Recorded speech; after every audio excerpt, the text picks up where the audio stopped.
Are you tired of all the baloney? Well, you know what you need.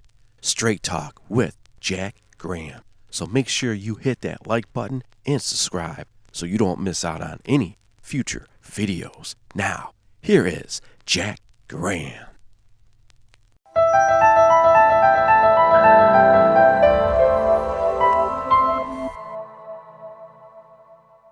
Well, welcome back again, everybody. It's Jack Graham, Straight Talk with Jack. And I want to just say thank you for taking some time and being here and checking out these videos.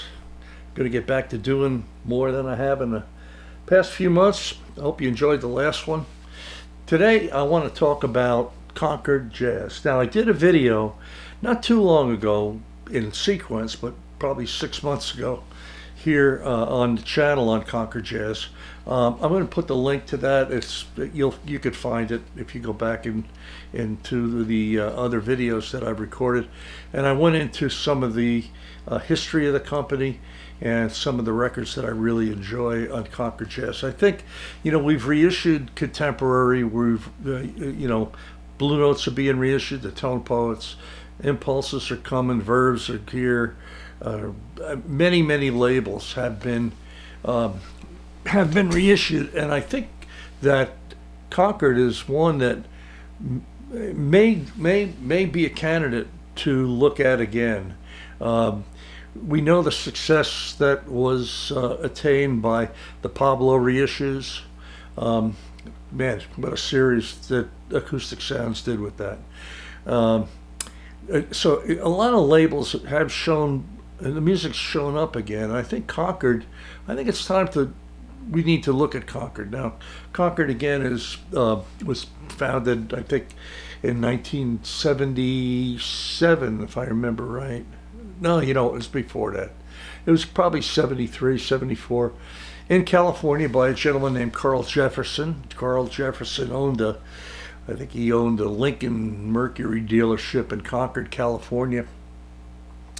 And he was a big jazz aficionado, and I think now the catalog is still available, and there's a wealth of product there, great music, and really well recorded music and well engineered, mixed and mastered.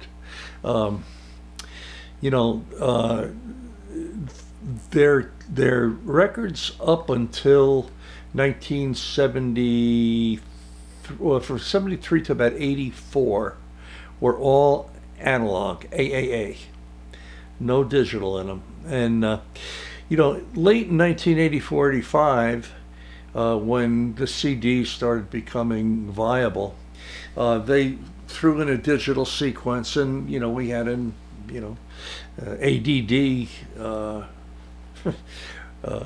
Or ADA record, whatever they did, but there's a digital step in there. So, I think everything from the first Concord record, which happens to be this guy, this is CJ1, and they use this kind of label on there.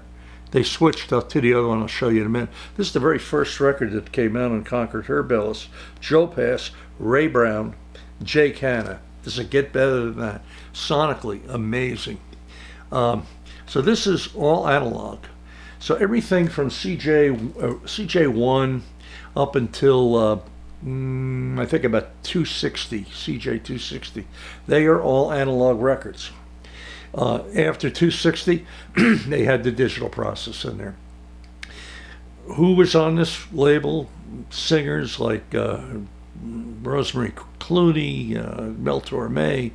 I think Ray Charles even has a record on Concord. I don't have it, but I think he's even on that. And some other singers.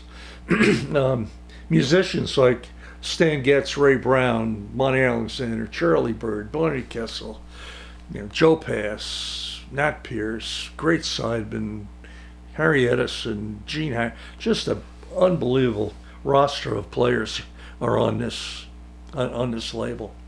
And again, everything was analog until late in 1984. So if the tapes are in good shape, they're well able to be to be reissued. And as we know, Kraft did a great reissue series on some of the contemporaries, some of the other things.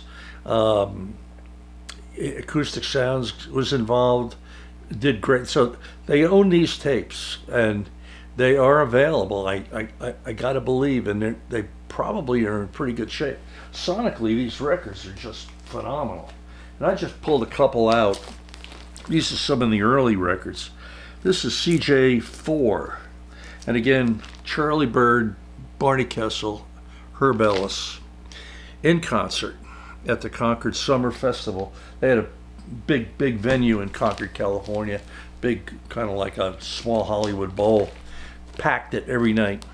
Ray Brown is featured on a lot of records on Concord, and every one of them sounds phenomenal. Here's a record called Brown's Bag on Concord. This is CJ 19. Phenomenal record. And Ray plays great on this. I don't remember the sidemen on this, and I'll tell you who they are, because they'll be first class people. You had, well, it won't even be easy to find on here, but I think Herb Ellis is on this, and you know, the Concord group is on this. And again, you know, all mastered in California. This happened to be recorded in Hollywood. It's a great record, Brown's Bag.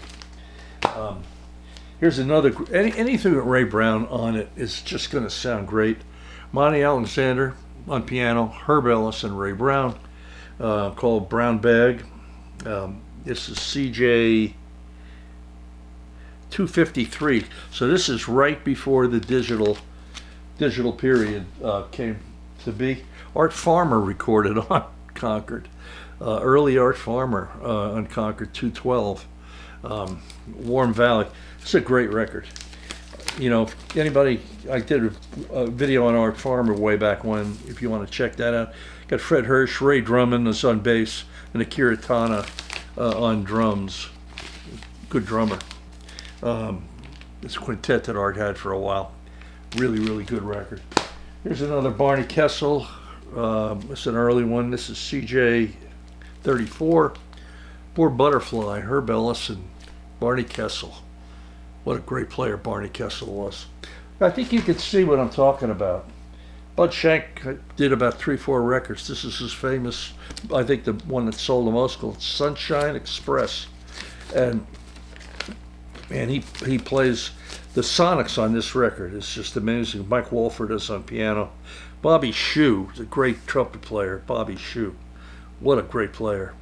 He plays great on this. Larry Bunker from the Bill Evans trio, and Fred Atwood on bass.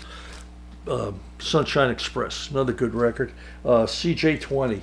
So there's a lot of early stuff, and back in here I have a lot more. Go to the other video, I'll put a link to it. But Concord Jazz, pick these up, and boy, I'd love to see these get reissued so they'd be easier to find and in good condition. Anyhow, it's just another label that I think needs some attention. If you're listening, Chad. Anyhow, thank you all for being here again. And until next time, please like, subscribe, comment, all that good stuff. And we'll see you soon. Thank you. Bye-bye.